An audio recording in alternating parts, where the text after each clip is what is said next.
This podcast is whether I can use hair from another person to put into your scalp. The answer is no.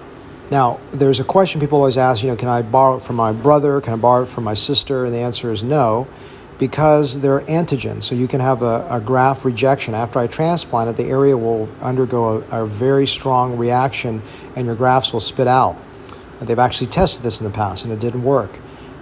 In terms of identical twins, I'm pretty confident there are some epigenetic issues that may cause resistance as well, but I'm not entirely certain. That's one gray zone. But I believe they've had some good success with that. But if you think about it, if one person needs a hair transplant, usually the other person does too. So doesn't make a lot of sense for one genetically identical twin to give it to another, in my opinion. And so if you say, well, how come they can do liver transplants, heart transplants? They're giving it from one person to another. The thing you may not realize is that people that get a liver transplant or heart transplant are on lifelong immunosuppression. They're on huge levels of drugs to keep that organ from being rejected.